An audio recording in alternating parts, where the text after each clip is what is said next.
There will be spoilers ahead. Lots of spoilers, so be careful, won't you?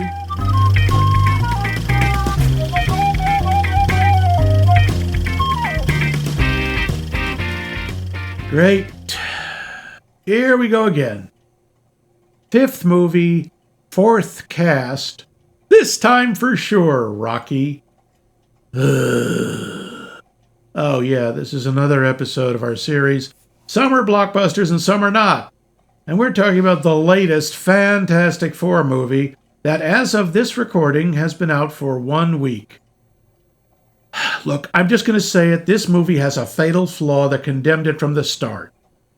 Sure, you've got the usual suspects, Reed Richards, Johnny and Sue Storm, Ben Grimm, the dippy little robot from the cartoon. But where is the heart of the story? Where is the anchor character that held Marvel's first family together since 1961? Where is Willie Lumpkin? I knew it. Where is the intrepid figure who delivered the FF's mail to the Baxter building through rain, snow, sleet, Skrulls, secret wars, secret invasions, and annihilation waves? Okay, maybe they thought he'd unbalance the narrative and solve everything himself through his awesome power of being able to wiggle his ears. I get that. But nothing, not even a nod. Worst FF movie ever. But I guess some people thought there was other stuff that was worth talking about.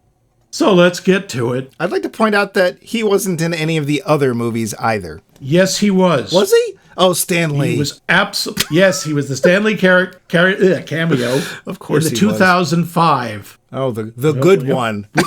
We'll get to that. I am your host, Max Imus the Mad Levine, and over there on the Fantasti couch is Mike Hate-monger Loose. Have a no prize, Mike. Grr, hate, mong. Well mongered.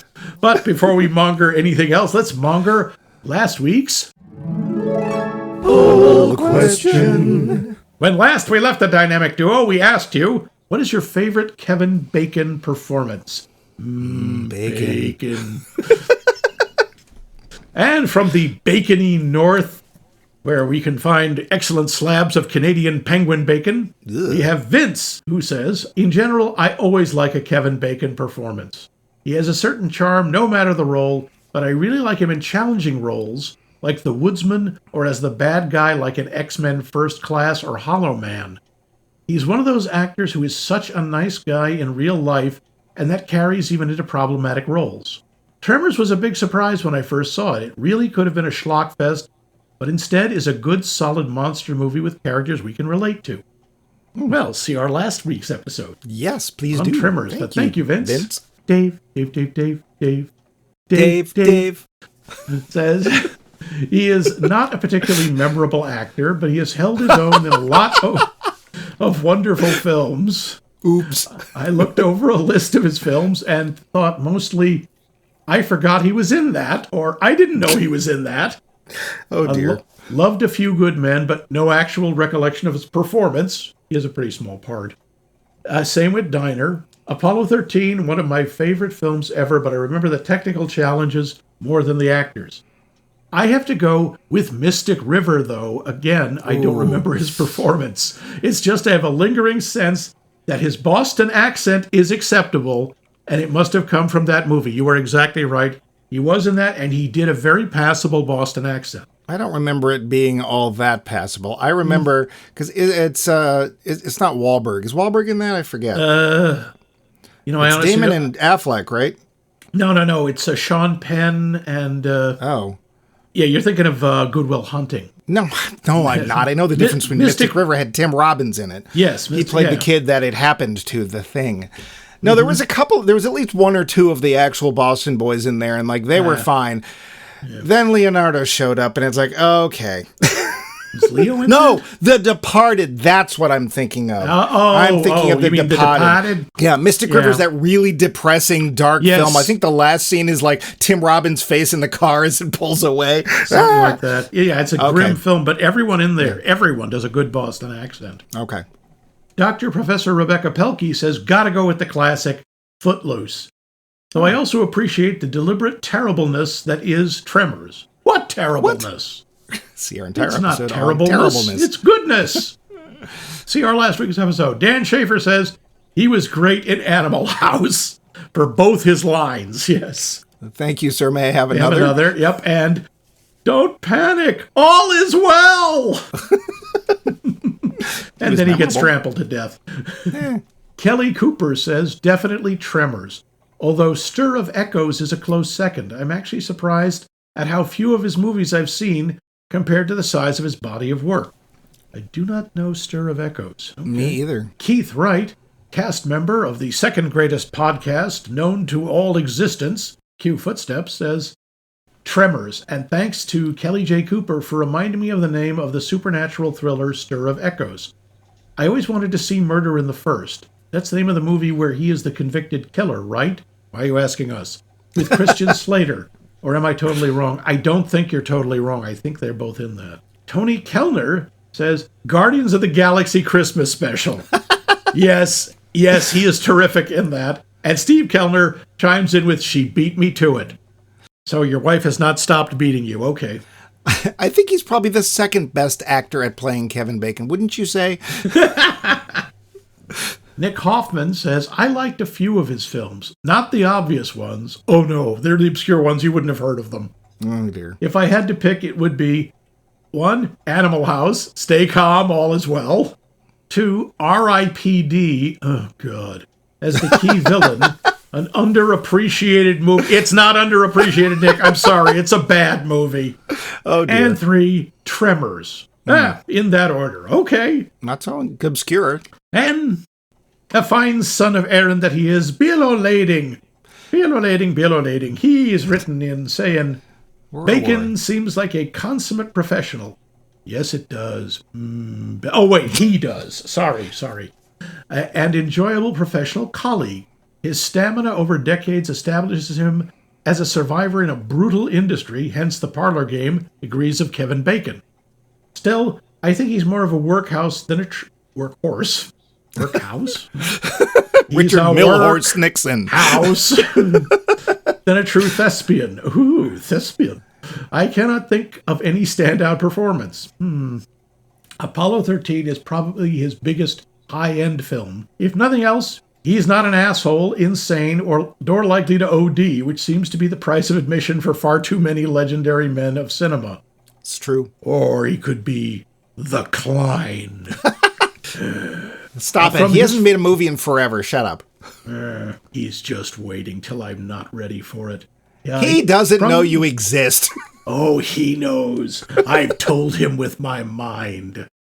From his filmography, I'll go with my favorites. I'll go with 1 high and 1 low.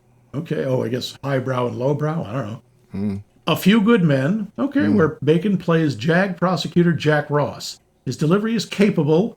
Oh, there's faint praise. And he's a good foil for protagonist Tom Cruise. Bacon doesn't make the film. Bacon makes every film. Oh, wait, Kevin Bacon.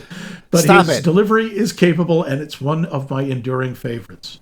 2, Animal House. Yes, sir, may I please have another? Excuse me, that's thank you, sir, may I have another? Bacon's first film. That's right, that was his very first credit. And an enduring classic. He's a bit player, but the film is an ensemble comedy. Credit where credit is due.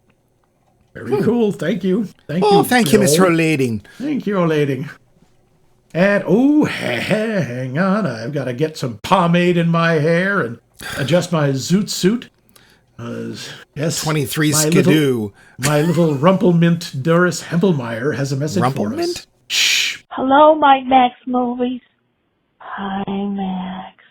This is Doris Hempelmeyer here to answer your poll question for this week, which just happens to be, what is your favorite Kevin Bacon movie? I'm going to give you one most people are not going to say because, frankly, it's not that good a movie, but it's important for a reason. And the reason is, it's criminal law, by the way. And I picked that one because it was the first time he got to play a bad guy. Oh, I hope I didn't give it away. Spoiler alert! Anyway, he does. He plays a very bad man. It's really kind of creepy. The movie's not that great. It's got Joe Don Baker in it, and he says one of the worst lines I've ever heard in a movie. He says, and I quote, "The thing about a crazy killer is he's crazy and he's gonna kill you." Isn't that the worst thing you've ever heard in a movie? I mean, really? Anyway, that's my answer, and I really love you guys, especially Max. And I hope to listen to you next week. Bye. Okay, criminal law. Okay. That was one Keith mentioned, I think. No. First time he got to play it, well, someone mentioned it. No. First, I was thinking Murder in the First, my mistake. I know. Yeah. I'll still edit it out. Criminal law, first time you got to play a bad guy, yeah. Oh. And she does have a point. Joe Don Baker is in that movie, and that line, the thing of, I can't do Joe Don, but Thank the thing God about for a crazy that. killer is he's crazy and he's going to kill you. Wow. Mitchell! Thank you, Doris. Why would anybody And, do what that about with you? Joe Don Baker? He's so unappealing. Now, what about you, Mike? What's your favorite Bacon oeuvre? Friday the 13th, he dies great. Oh, okay. No, I'd probably go with Tremors. He's likable. He's fun. I think it's pretty obvious that he's having a good time. Sierra and yeah, blah blah blah blah. So probably that. I think he probably has been a leading man here and there. I think he's better as not a sidekick, but as a buddy, or maybe not the main player. I agree. I don't think he stands out as a masterful actor, but he's somebody solid you can count on. He's enjoyable to watch. People like him. That's great. He remembers all his lines. Well, you know. Yeah. I'm looking at you, Johnny Depp. Oh, I have to have an earpiece so I can't read the script. I'm too busy. Whatever. That's my flawless impersonation of Johnny Depp. Uncanny. I thought he was here in the studio. And also, I had forgotten how much I enjoyed that movie, so I'm glad we rewatched it for our episode. But what about you? What did you decide was your favorite Kevin Bacon performance? I got to go with either Footloose, because it's just such a fun film, and he's the lead in that, and he does a really good job. Or the episode of Will and Grace, where he shows up playing himself, and he's hilarious. Huh. He actually, at one point, ends up playing 6 Degrees of Kevin Bacon with himself. He goes, someone was saying, "I didn't know you were in a movie with Val Kilmer. I was in A Few Good Men with Jack Nicholson, and Jack Nicholson was in this with Val Kilmer. Oh, that was an easy one." Yeah. I thought he was a lot of fun. I would also like to point out that I have a Bacon number of 3, meaning there are only 3 degrees of separation between me and Kevin Bacon, as do you. I do? You do, because Kevin Bacon was in Frost Nixon with Rance Howard, and our friend Sherry was related by marriage to Rance Howard, and we know her. Oh, how about that? I was going to say my we bacon are number. very cool. I was going to say my bacon number is 2 because that's how many slices I like. Just carve me off a slice of heaping heppin' of Kevin Bacon. But that was all well and good. These were great answers. Thank you very much. Thank you. And we want more answers. More. Lots more. Just like bacon, you can never have too much. Yes, you can. And this next poll question is, of course, what is your Kevin Bacon number? No, sorry, I'm kidding. What summer blockbuster, or really any blockbuster, do you most remember anticipating when you were young? Oh, that's a good one. Thank you. The blockbuster, of course, for us, it's... Memories in the corners of my mind. Time to oil Max. Well, it does come up every now and again. Oil can! You need to go back into the cupboard, Max. It's cupboard time. No, not the cupboard. I hate the cupboard. You get to sit next to the pudding. Okay. Oh, that's not pudding. It will be. But how do they answer the question, Max? How do they? I can't tell you. It's a Fantasti secret, which I'll reveal at the end of the show. Fantasti secret. Yep, that's right. Wow, man, I wish you were. But now... the facts. Budget. $200 million.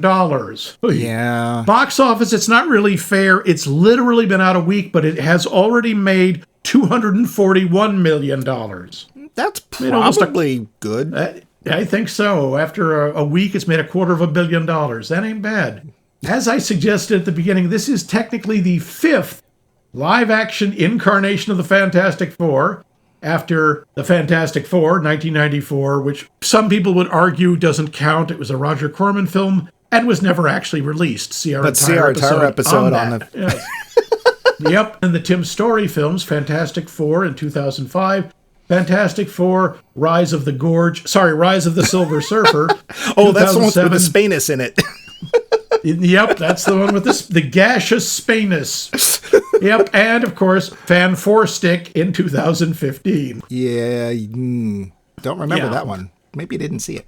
Yeah, this is going to Michael B. Jordan is in it. Oh, yeah, maybe I did. Yeah.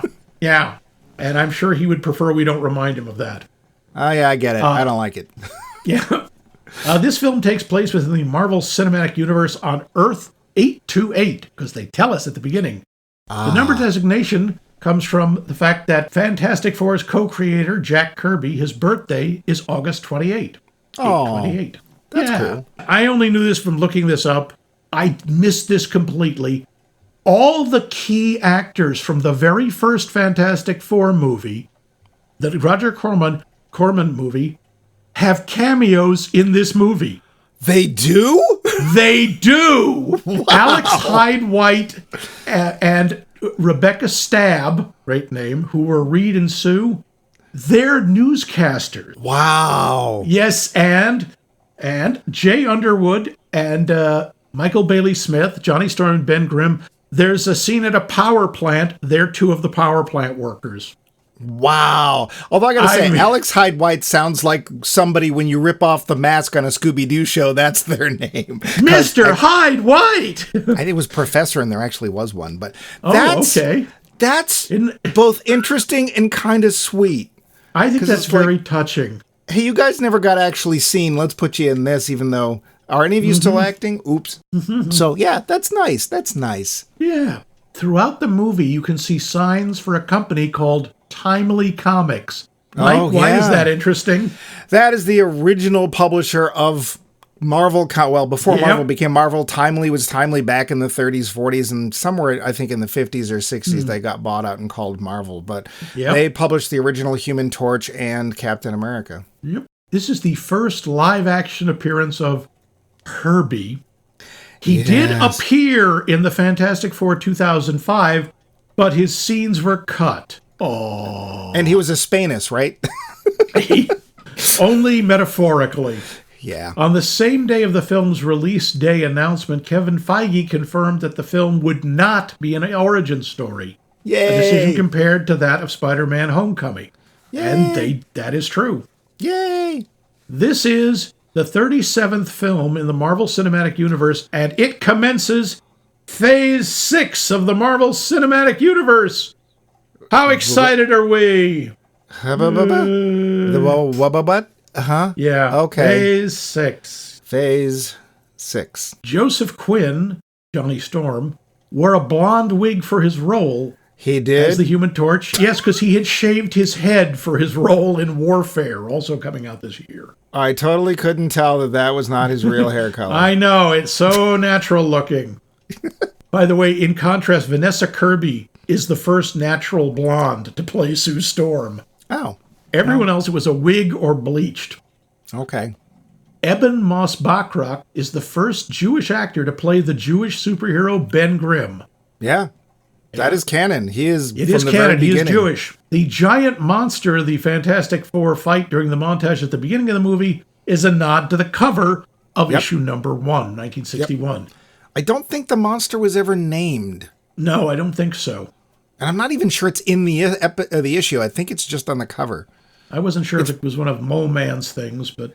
It's probably Glorfag with 3 G's, like from the old Marvel horror comics. Yeah, when they were saying, how dumb are the names we can come up with? Floop suggested that. Goom! I've got Goom here, and then Son of Goom. Those are both real, by the way. Yeah, Goom. I had a bad case of Goom last week. Yeah.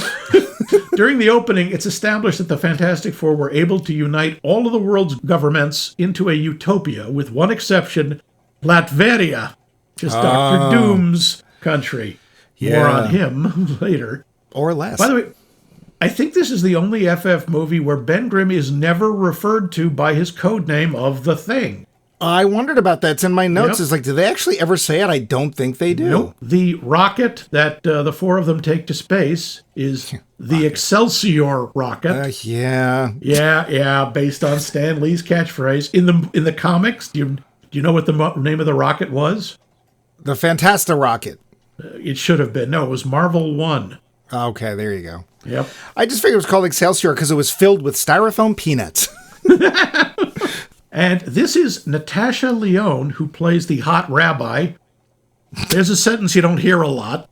Hot rabbi. Hot rabbi. Yep. Okay. This is her fourth comic book feature or series appearance after Blade Trinity, League of Super Pets, and What If Season 3.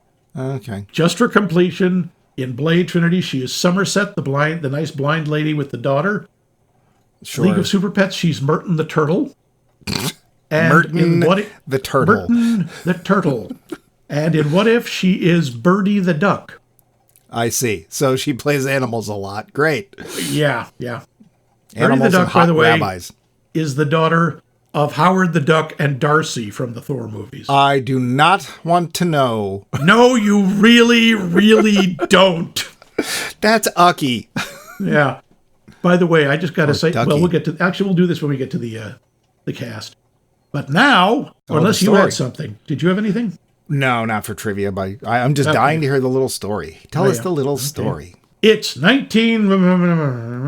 And the world is astounded by the exploits of the Extraordinary Quartet or something. Mr. Bombastic, the Insoluble Woman, the Humane Touch, and the Think, or something. I don't know. After so many attempts at this story, all of which I've seen, it's all just a sort of greenish gray blur with purple spots and blinking lights. Anyway, New York City is in love with these four superheroes, who are apparently the only superheroes in the world. There are plenty of villains, though. We only see a couple, but a bunch, like the Wizard, the Mad Thinker, and the Puppet Master, are dutifully name-checked. Personally, I think it's a crime that they left out Paste Pot Pete, but you can't please everybody. It's a Spider-Man villain. No, he was one of the Frightful Four, and which was the counterpoint to them. Yes, he was. Frightful, was he? Frightful Four. Paste with that Pot name, very Pete. Frightful. I'm the Tripster. Wow. Everything is peachy keen until a strange, shiny, unsettlingly attractive, glistening figure arrives from somewhere in space. She makes me feel funny. To tell everyone on Earth that it's all over, you're going to get et. Bummer. Yes, this is the Silver Surfer, despite never actually being called that. The herald of dun-dun-dun, Galactus! One of the, literally, biggest baddies of the Marvel Universe, last seen in 2007 in his aspect of an enormous cosmic fart cloud. He was a Spanus. He was a fart cloud, but not this time. No, this time he's in his comic accurate aspect of big guy in Jack Kirby armor. And he's here to enjoy a tasty snack of our entire planet. Yikes. He and his shiny sidekick are too tough for our heroes, but no worries, there's an easy way out. Galactus says all he needs is the unborn son of Mr. Elastic Bubble Plastic and the Immersible Woman. Oh, that's easy enough. Everything's to what? The tide of public opinion turns against the phantasmagorical fear. Who do they think they are, not being able to defeat someone who's basically a god? And how dare they not sacrifice their only child to an eternity of planet gorging? Selfish! Whatever will happen, stay tuned, true believers! The film. Well, let's talk about that cast. Yes, let's talk about that cast, since we know that we both just saw this, so there's... Yes. Yeah. Pedro Pascal. Yes. He is a fan favorite. He is, and I gotta say, I didn't think he was going to work. It's like, oh God, they're just using him because they've used him in everything, and everyone loves him, and he's really nice and really handsome, and he's starting to turn into the next Kevin Kline. But I don't think he sings. I thought he was being overused. I don't think that. I think he does a really good job. Out of curiosity, how far into the movie did you think he was doing a good job? Initially, I wasn't sure. I thought toward the middle he started really picking up. I agree, because in the middle, at the beginning of the film, he mostly mumbles a lot. And he doesn't have a lot of personality. No, it's only when we start to really find out how his mind works and he's confronted with basically a big rift in his marriage that I think we finally get to see Pedro Pascal do anything. Because initially, I was not impressed. I was like, he's okay. But they do, we'll get to the plot part later, but he does tackle a very, very interesting point. And once he's allowed to do something, and we can see that he really does love Sue Storm, I think he's allowed to act in. But third half of the film, he just kind of mumbles a lot. Yeah, I agree with that. I just think he pulls it together. Vanessa Kirby as Sue Storm. She's fine. I think she's really good in this. I've always enjoyed her ever since she was in The Crown. She was the young Princess Margaret. Oh. She was also... Margrock? Actually, she was pantomime Princess Margaret. God. Get out, you pantomimetic royal person. She's also in a couple of the Mission Impossible movies, including the last one we saw. She played the White Widow. Okay. Yeah. I'm sure I remember that. I like her. I think, first of all, she has way more personality than the initial Sue Storm did in the comic books, where she's mostly, tee-hee, I like shopping. Well, that's true. This was 1961. That's true of almost every Marvel female character of the 60s and 70s.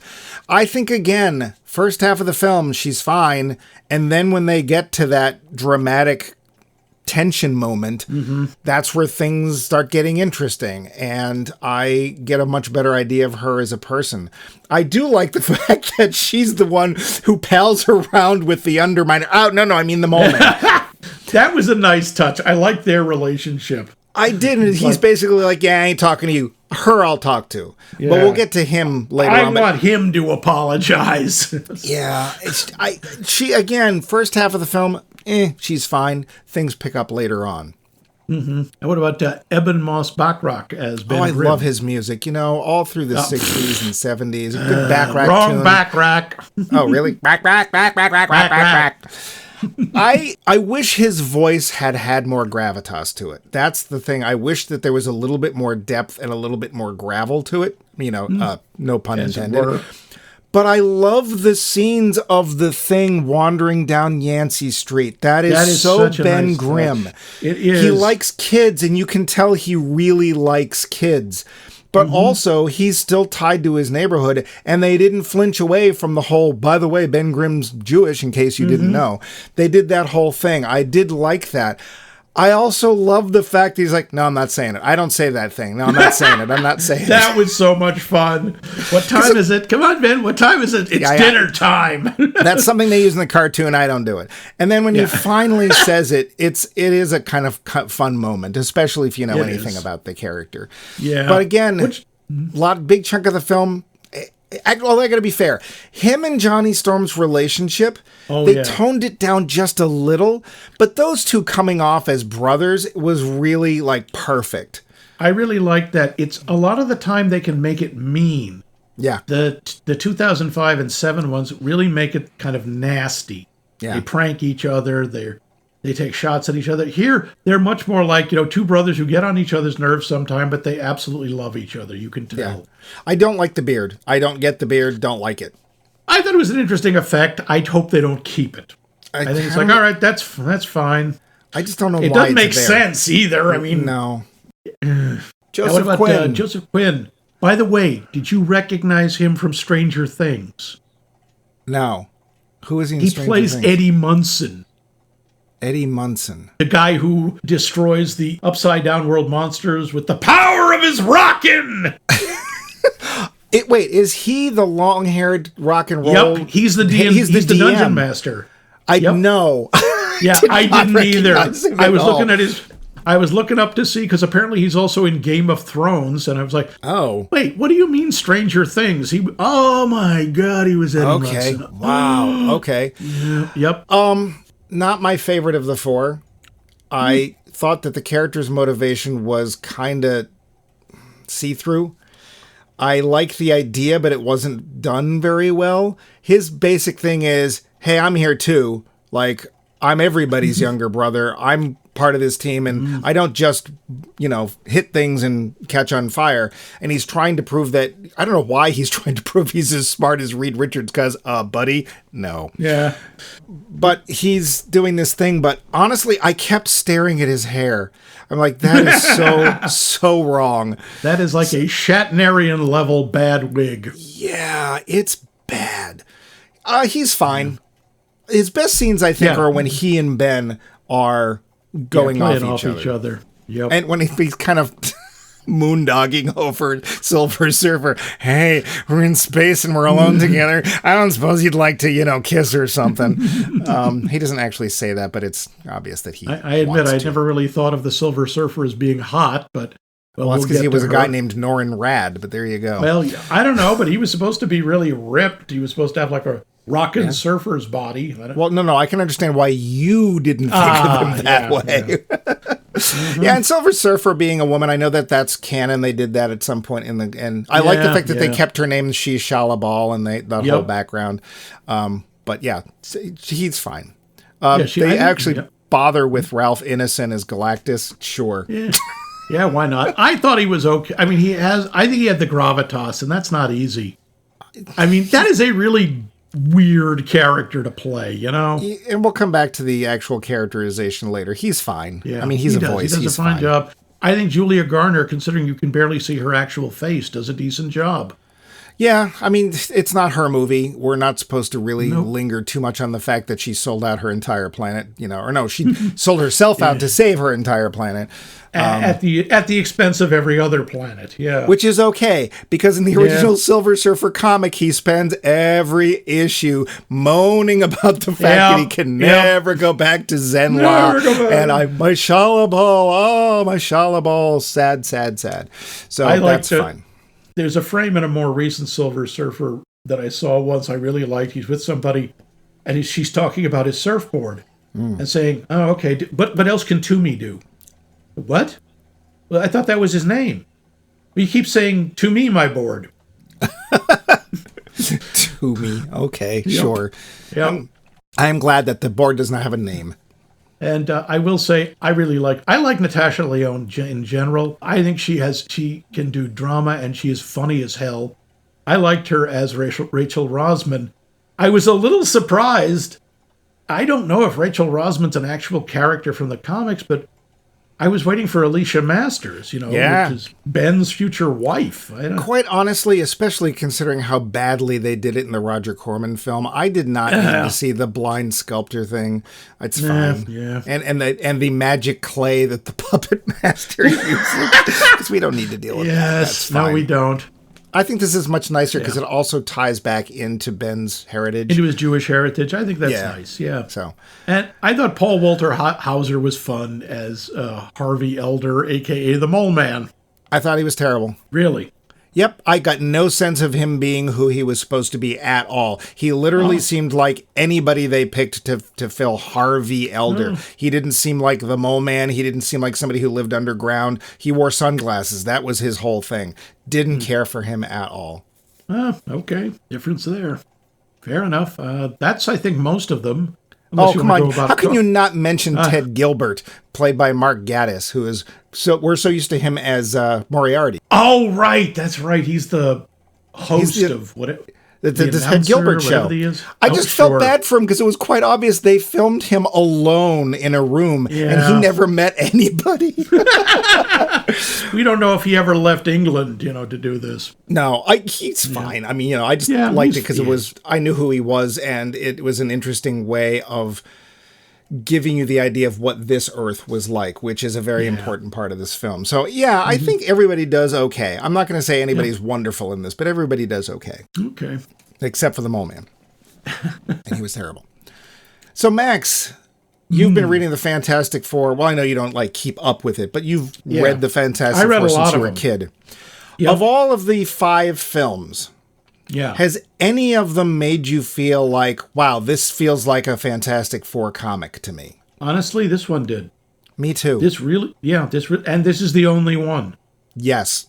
The others, look, the Fan Four Stick, my main thing about it is it's so forgettable. I remember almost nothing, and it's one I saw more recently than the others. The others, I mean, the 2005 and 7, Michael Chiklis, I think, did a nice job as the Thing. Mm-hmm. And Captain America did a nice job as the Human Torch. Yeah, I'll say in terms of the character. Especially in the first one. Yes, he takes his shirt off a lot. Yes, he does. Jessica Alba, I couldn't stop looking at the hair and go, why? Why did you feel you had to make her blonde? Abel was I before I saw Alba. Yep, she's so beautiful. She doesn't, you don't need that. That's just dumb. It's when they were trying to adhere too closely to the visual images from the comic, and it's like, it's okay. Yeah. She doesn't have to be that blonde. And her hair doesn't have to do the that girl flip. It's fine. So yeah. I did too. Yeah, this one felt like it. And it looked like it. Well, and I think those two things are tied together. I think they specifically said, look, the Fantastic Four is kind of goofy. It is not a household name like Spider-Man or these days even Captain America. They're their own thing, and there has to be this kind of naivete or innocence about it. Why don't we set it sort of kind of back in the 60s on a different planet without everybody else causing problems? And that, which makes me wonder how the hell this is going to fit into the rest of the MCU, because they're in an Avengers film. It said so at the end of the credits. But it works on the level that it has that comic book childlike naivete. It's serious, but not too serious. Visually, it's the future they promised us and never gave us. Where's my flying car? The Fantastic car was so cool. I love the Fantastic car. I want the Fantastic car, God damn it. Give me a Fantastic car. Now. Well, all of the technology and all of the all the architecture is so very much 64 World's Fair. It's just, that space aesthetic, that mid-century modern. It's fun, and it works, and it helps gloss over the immense amounts of science magic that we have to deal with. There's a lot of science magic. Oh boy, is there. I mean, there always was. Well, with the Fantastic Four, of course there was. Yeah. So this film, very closely to a point, mirrors the original first appearance of Galactus in the comic. He shows up, threatens the Earth. Thankfully, this movie does not follow that plot, because somehow, I think it's the Watcher gives him the ultimate nullifier. Which looks like a shoe heel. And the way the ultimate nullifier basically destroys the entire universe. And it's it destroys anything you can conceive of. If you can conceive of your enemy in your head, you can destroy it. It also destroys whoever's using it. Okay, but I thought it destroyed the planet too, because that's one of the reasons Galactus backs off, because he's like, wow, they're willing to destroy everything as long as I don't win. If you lose control of it, I mean, it's possible. The thing, apparently, if you can conceive of the entire universe, you could destroy the entire universe with it.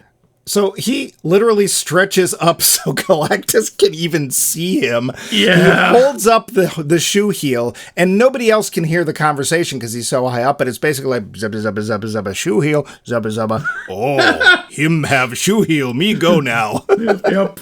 Must have eternal flame. So he scares off Galactus until he shows back up again. So it is very much aware of its source material, but it doesn't it's not slavishly following it, which is really good, because if Galactus is hard to do, so he's taken seriously, the Watcher, now in the What If cartoons, they do him very well because it's a cartoon. Right. In live action, I don't know how you could do the Watcher without just having everyone point at the screen and break up. Well, and the Watcher, if you want to extend the metaphor, the Watcher is a character in the Marvel Universe who's on the moon and literally just watches things. He's not supposed to get involved. He doesn't judge. He just watches things, and sometimes we see things through his eyes. The What If series was basically the Watcher going, dear gods, I'm bored. Well, what if I just make something up? Stop being stupid. What if I just make something up and follow it to its logical conclusion for fun? And that was why it worked, because you could give fan service and stuff like that, which is what the TV show's about. Yeah. So I like that. Let me ask you something. What did you think? We do see their origin in a flashback. Right. What did you think about the idea that they don't tell us, that it's not an origin movie for this group? Oh, dear gods, was that refreshing. If I hear the name Martha one more time, because you know that was the name of the cosmic ray. Those are Martha rays. That's right. Those are Martha rays. Why did you say that name? Even though, now, are you sure? Because Batman and Spider-Man, which are the ones that they now sort of skip over, everybody friggin' knows them. Single-celled organisms know their origin. Is the Fantastic Four's origin as well known? It's not, but it's also not that important. They literally get bombarded by radiation that alters their genetic structure. They get powers. Done. That's it. Yeah. Yes, we could have gone into the whole Ben Grimm, gosh, I'm ugly, nobody likes me, everybody hates me, I think I'll go eat worms thing. But they thankfully don't do that. You can tell that he does wish that he was a normal person, but you can also tell that he is proud of the good job he does. He's Johnny not Storm is self-loathing. Yeah, which it gets really old really fast. Yeah. And Johnny Storm is a hothead. But the origin for them, even I think in the comic book, I think it's a page and a half. Like, it's literally not that big a deal. And there's no like, I have this whole trauma because my mom and dad died in front of me, or my entire planet blew up, or blah, blah. It's like, well, we've got powers now. What now do we do? Oh, in this film, we're going to head and settle all the problems between the different governments in the world. Yeah. Can we have some Fantastic Four in our world, please? Yeah. Can we be Seriously? Earth 828? Because everything looks cooler and everyone gets along, and could we do that? And you notice they didn't have the problem Superman did, because they didn't just go, we're going to go around and beat things up and stop wars. They obviously went around and said, okay, we're going to solve problems. We're going to get rid of poverty and disease and social inequity. And then everybody can get along because they chose to. Well, I think it's very important that they stress that was mostly Sue. And I really like that they gave her, let's not just make her smart like Reed Richards. Let's give her something, her own, that she's good at. Oh, she's a great negotiator. She's also a leader figure. Yeah, she's the eloquent one. She's the one who can stir people. Well, since you brought that up, I gotta say, when she's cornered, Galactus basically says, "Hey, give me your child." Wow. Hey, just so I'm gonna say this on the, I probably shouldn't mention, but that was the easiest childbirth I've ever seen. Heck, there's not even any blood. Yeah. Except it was in 0G, which made it a lot harder because there was no gravity to push with. It took 30 seconds. It was worse than a sitcom one in a taxi cab, which has happened how many times? It's literally the Galactus going, oh, hey, you know what? Your kid's got power, and I have finally found somebody who can take over this annoying job. So I'm going to take that, and I'll spare your planet. For some reason, Reed Richards, very smart guy, also not all that wise. One of the first things he says when they come back to Earth is, yeah, we didn't defeat him. In fact, they said he'd spare us if we just gave him our kid, but of course we're not going to do that. Reed, shut up! It's like, what the hell's the matter with you? They didn't need to know that. Yeah, and you could see Sue Storm's eyes just getting bigger and bigger. You dope. It was them. Yeah. I wish in her little speech, because people get, obviously they're afraid. Like, our entire planet's being threatened by this thing. It's gonna die. We haven't even seen it yet, and it's horrible. Basically, the Fantastic Four are afraid of it, and this is the first thing they didn't defeat. It's serious. Why aren't you giving him your kid? I wish that part of her speech had been, if it was a child of one of you, we would fight just as hard to keep it out of Galactus's hands. It's not that it's our child, it's that it's any child. And if she had said that, because speeches, let's face it, that's one of the most thankless things in writing scripts. It's almost as bad as doing future dancing or future music. Yeah. I wish her character had said something about that, because she kind of just clings to it, and it feels like she's letting everyone down by not bringing that point out. And it's a very valid point. She still manages to convince everybody to shut up and go home. But that one thing, I was like, But what did you think about her speech? I liked it. I thought it was stirring. I thought it worked really well. I didn't think she needed that additional part. I like I will not sacrifice my child for this world, but I won't sacrifice this world for my child either. At which point Reed's going, honey, Yeah, pretty much. I have a question for you. I thought that. Oh, go ahead. I thought that was really well done, and again, that's when Sue really is coming into her own as a character, as is Reed. Yeah, what was your question? I'm going to ask you. This has been a very sticking point of all of the Fantastic Four films. Mm-hmm. What did you think of the special effects in regards to portraying the powers of the Fantastic Four? I think for the most part they did a really good job. I thought the Thing was great. I like the fact when he walks, he thumps. You hear him going, boom, boom, boom. You get an idea of how massive and how heavy he is.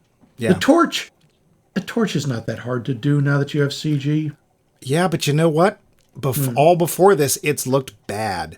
Yeah. I mean, the Corman one was the worst, but he looks like a guy on this. He looks like a guy on fire. He does not just look like a blob of flame, vaguely shaped like a man. Sue's power, I don't know. It was not how I pictured it, but that's all right. It's invisible. Yeah. Oh, no. It was only a few issues. It was the first year or two. Because Reed is testing her with his Fantasta hat. And she's like saying, it's this. That's what I called it. Because it's a headset. And she says, this would make the kookiest hat. And the radiation from it triggers her secondary power. And that's when she learns how to create force fields. So it's very early on. Because I think they realized how underpowered she was compared to the others. Like, I can tear apart buildings. I can go supernova. I can reach into the ocean. I can hide good.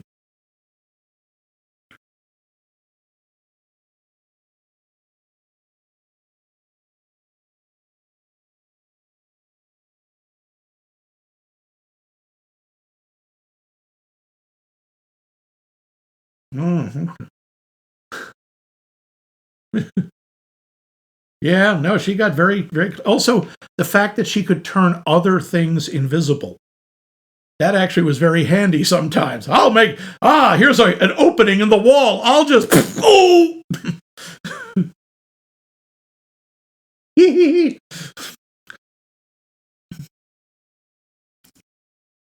Yeah. Something like that. Yeah, sometimes. It does get kind of crazy. I thought it was okay. Reed's is, I think, the hardest to do without looking stupid. Mm-hmm. And I think they got around that by we don't see it that much.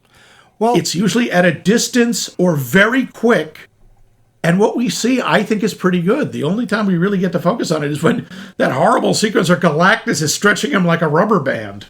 We don't see it that much, and I think that was a wise choice for all of the characters. Yeah. They make the powers much more everyday in a way, or much more second nature and not spotlighty. And I thought that worked not only well with the story, but with the visual representation. That leaves everyone to speculate however they want, how much and which parts of Reed Richards can stretch. That has been... His butt cheeks stick out and flap together. Great. He turns into a John Kraklowski character. Great. Sure. Oh, Chris Falusi, yes. I think that's who you Whatever. So the Ren and Stimpy guy. I was surprised because that was... The Thing, too, has looked interesting from film to film, and this one I was totally fine with him. He's not going crazy too much, and when he does clobbering time, quite honestly I had a big smile when he actually finally says it. I had a big smile. Yeah, that was a lot of fun. So I like the sort of dark side of Reed that we see. The idea that, when she realizes he's actually considering, should we give our child to Galactus? Should we give one life to save billions? But he's doing it because he's a scientist, and that's what you do. That's how his mind works. He goes to the worst possible scenario and then works backward from that. And I think it's incredibly touching when he's holding the baby and he says, there's something wrong with me. Yeah. See, he thinks that way of thinking means he's broken. He's a scientist, though. Scientists are supposed to consider every possible outcome, every possible angle, and then work from there.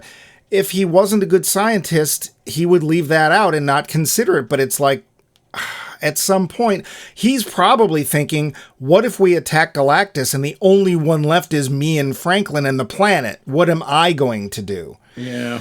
So that's that midpoint we were talking about earlier. That's when she realizes that he's actually considering it. And it's really a case of, it wandered into my head and I have to deal with it, not that's the course of action I want or suggesting we take. And that's where the little 60s sitcom Perfect Marriage kind of falls apart. And I like that because... Yeah, it was much more believable. Yeah. What about Galactus? Okay. What did you think about Galactus? Look, Galactus is a big guy in purple friggin' armor. Galactus in the comic books, he actually looks impressive in the comics. I always thought there was no way that you couldn't bring him into live action without making him look ridiculous. I kind of think they pulled it off. One thing, they toned the purple way down. Because he all those bright primary colors in the old books, everything was very shiny. I think if you're going to do him at all, I think he worked in this. I don't think he was ideal. There was still just something a little silly about, hello, I'm a cosmic being, and for some reason I'm 200 feet tall, even though I didn't used to be. I guess it's to hold all that cosmic power. He's also millions of years old. And billions. He predates the universe, they said. And yet he's outwitted by the Fantastic Four. Yeah. And I gotta say, what did you think of Reed's final plan? I thought the plan itself was fine. The way it's about moving the Earth, that is so Reed Richards. Dear God, it's very Reed Richards. But I thought that was very cool. But we're going to make him walk into this very obvious teleport machine in the middle of Times Square. Hope he don't notice. Also, hope he fits.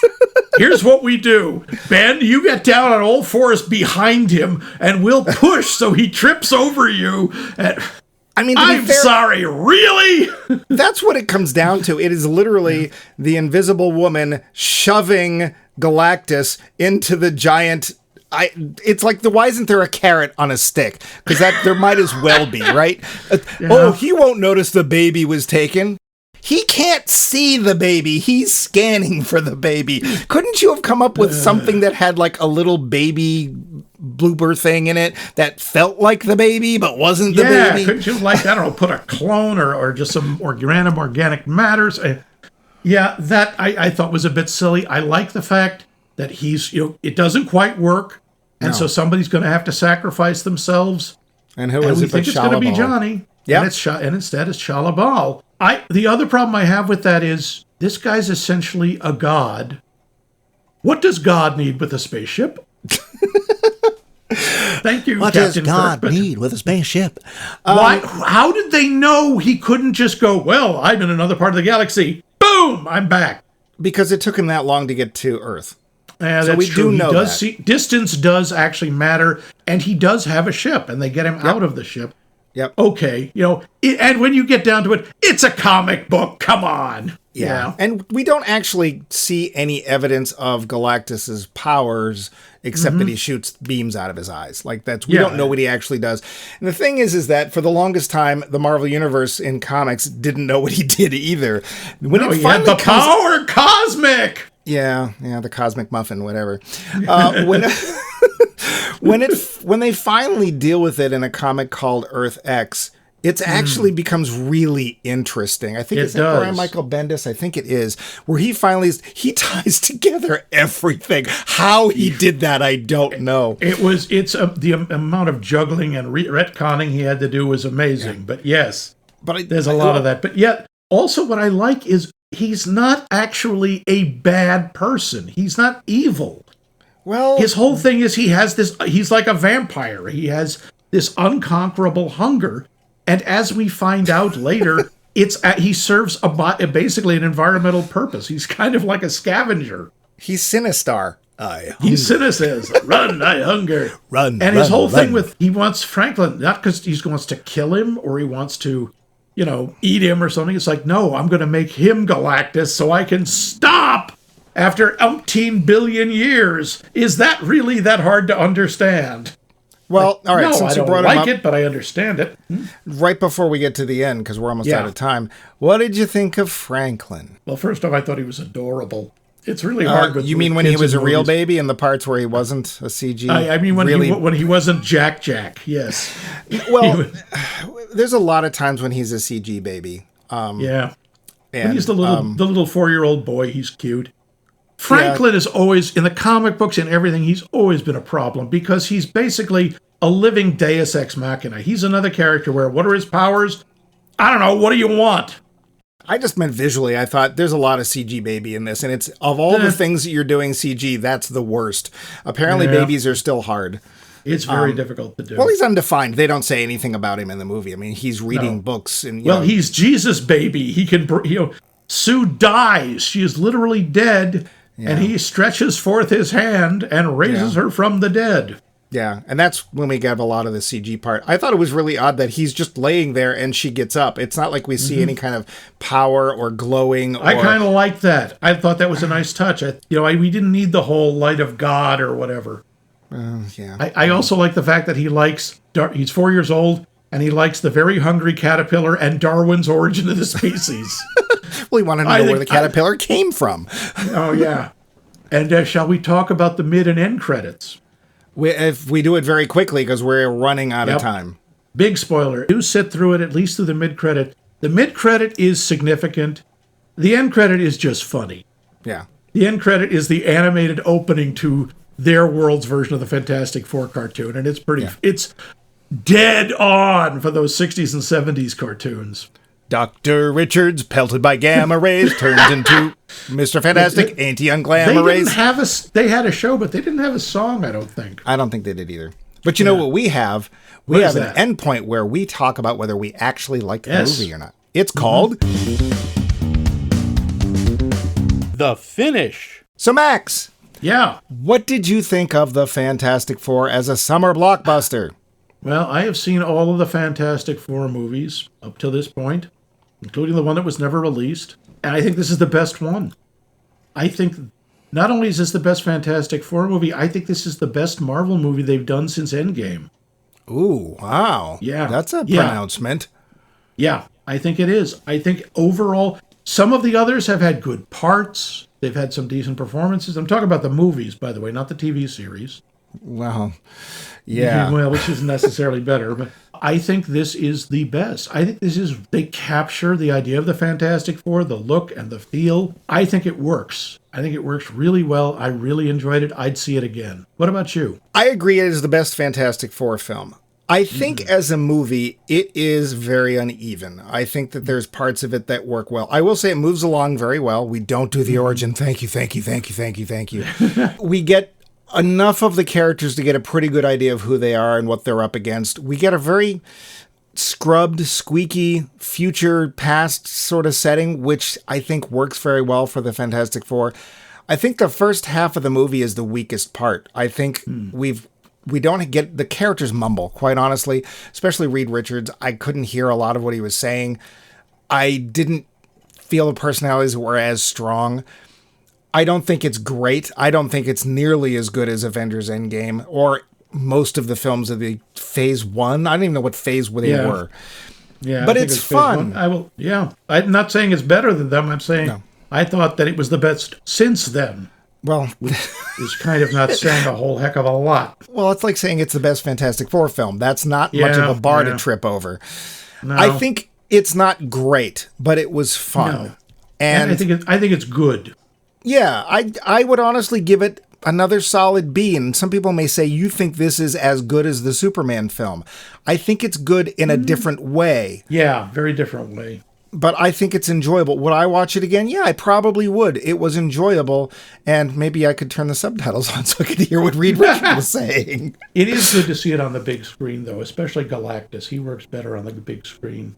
Yeah, and if you're a Marvel Comics fan, it's nice to finally see the Fantastic Four done pretty well. I don't know how they're going to fit into the regular MCU. Can't tell you. Because it's gonna. Well, us nerds know because you didn't see Thunderbolts. No, I did not see Thunderbolts. Is that a different Marvel or different Earth? That's 616. That's ours, right? Yes. Mm-hmm. So how is this going to fit into that? The exact how, I'm not sure, but at the end of Thunderbolts, there's an end credits scene where they're looking through a telescope. They say there's been a breach in reality, and there is this rocket with a big 4 on it coming through. Well, that could be anybody. It's the Fantastic Four logo. Okay. Mm-hmm. So, yeah, the look of the characters, they kept them true to their real origins within the comic books. It's goofy, but not too goofy. So, yeah. And it looks great. So, we're not talking Avengers 3 or 4 here. We're not talking the original Iron Man here. We're not even talking the Spider-Man with, who's the little kid from Britain? What's his name? Little kid, Tom Holland. Yeah, Tom Holland. We're not talking Tom Holland Spider-Man films, but it's fun. I would say this is on par with the Thor films. I'd put it somewhere in there. Yeah. Okay, that's fair. But what else I would put way up there is our poll question. Max, would you go over our poll question again, please? No, don't feel like it. Just do it. If you don't, I will. Oh, all right. Well, we don't want that. God knows what you would do. What summer blockbuster do you remember most anticipating when you were a young one? And you can answer this question by many ways, so many ways, a multiverse of ways. You can email us at maxmikemovies.com. You can go to our website, which coincidentally is maxmikemovies.com. What are the odds? And leave a comment.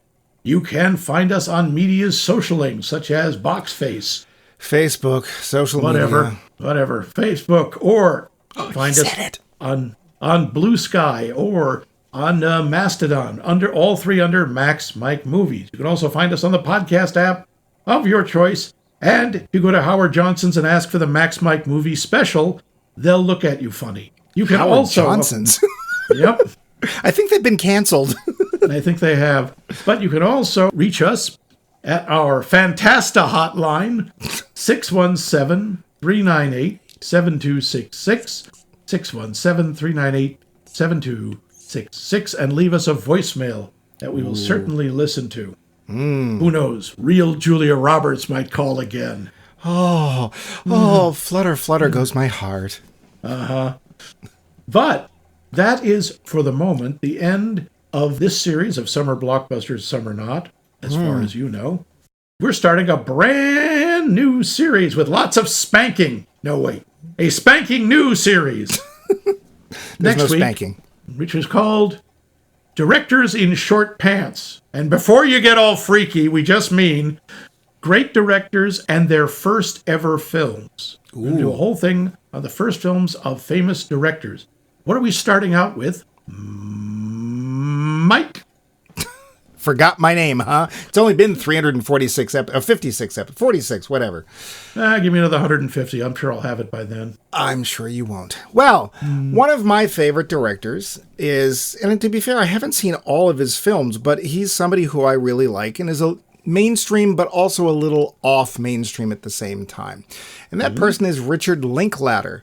And his first film is a movie that I have not seen. It's a film called Slacker. So, unlike Max and I, who are diligent and hardworking, next week we're going to watch a movie about someone who isn't. We're going to watch Slacker. So, won't you slacker with us? We'll be back next week.